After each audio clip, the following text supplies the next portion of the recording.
என் இனிய உலகத்தமிழ் மக்களே, தாய்மார்களே, பெரியோர்களே, சிறார்களே, என் அருமைச் சீடர்களே, உங்கள் அனைவருக்கும் என் இனிய காலை வணக்கம். ஆசனம் என்பது அதிகாலையில் வேளையில் செய்யக்கூடிய பயிற்சி. இப்பொழுதெல்லாம் மக்கள் காலையிலே வாக்கிங் செல்கிறார்கள், ஜாக்கிங் செல்கிறார்கள், ஜிம்முக்கு போகிறார்கள். இவை போன்றவையெல்லாம் நோயை தீர்க்காது. உடல் களைப்பாகிவிடும். உடல் களைப்படைய விடக்கூடாது. உற்சாகம் ஏற்படுத்த வேண்டும். எந்த பயிற்சியும் வேர்வையே வரக்கூடாது. எந்த பயிற்சியிலும் அதுதான் விசேஷம். நீங்கள் கேட்கலாம், உடலில் வேர்வை வந்தால் தானே நல்லது அப்படின்னு.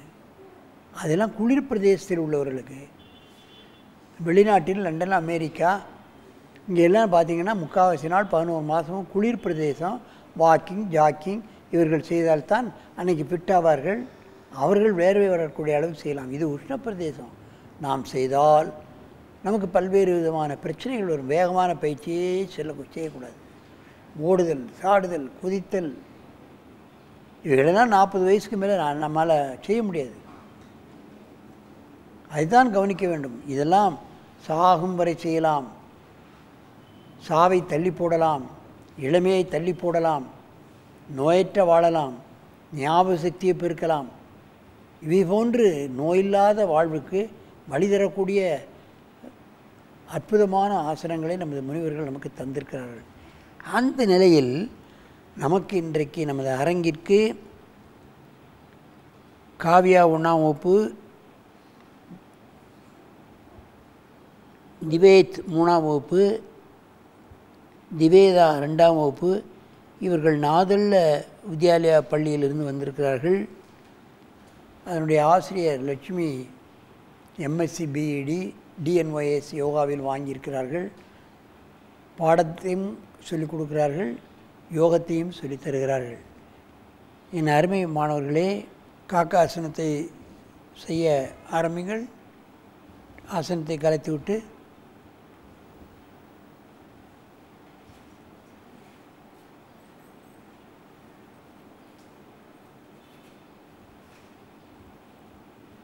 மெதுவாக செய்யணும். கையை எங்கே பாருமா, உள்ளே ஓடி விடு. கையை உள்ளக்குள்ளே ஓடி விடு. இதுவரை அங்கே அந்த கையை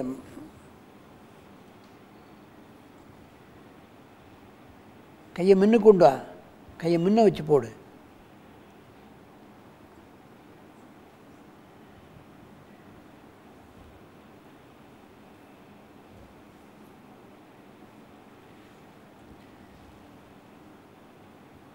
கையை எடுக்கக்கூடாது. மெதுவாக இந்த ஆசனத்தை கலையுங்கள்.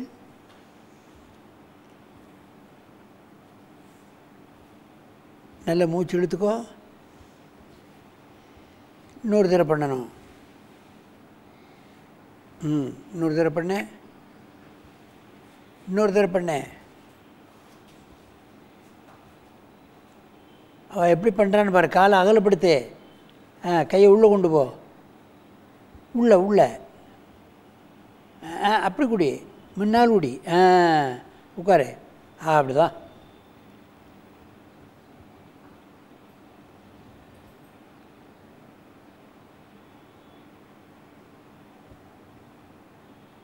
சின்ன குழந்தைகள்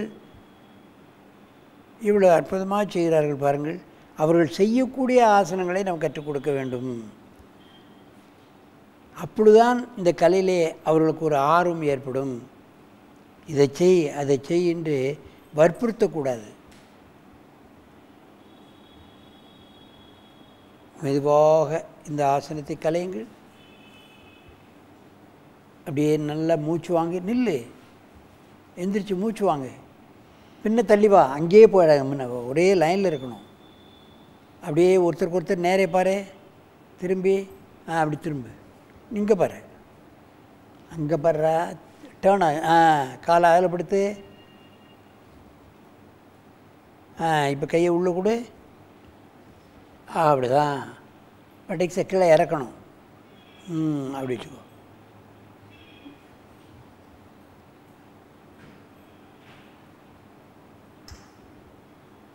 நல்ல அழகாக பண்ணுறீங்க. அப்படியே பண்ணணும்.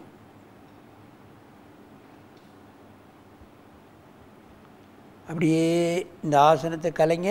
அப்படி உட்காரு. நல்ல மூச்சுழு மூச்சுழு. திரும்பவும் இந்த ஆசனத்தை பண்ணு.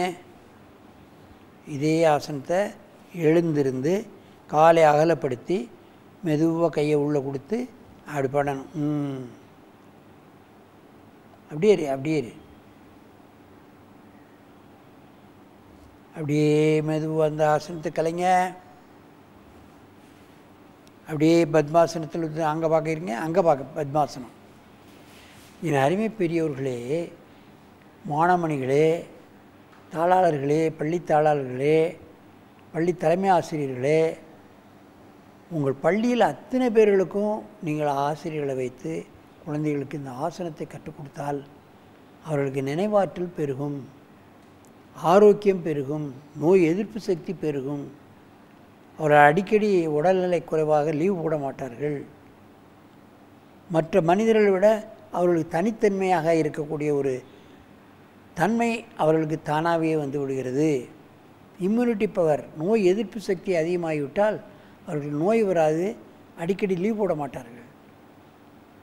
மற்ற விளையாட்டுகளிலும் அவர்கள் வெற்றி பெறுவதற்கு இந்த உடல் தகுதி அவர்களுக்கு ஏற்பட்டு விடுகிறது.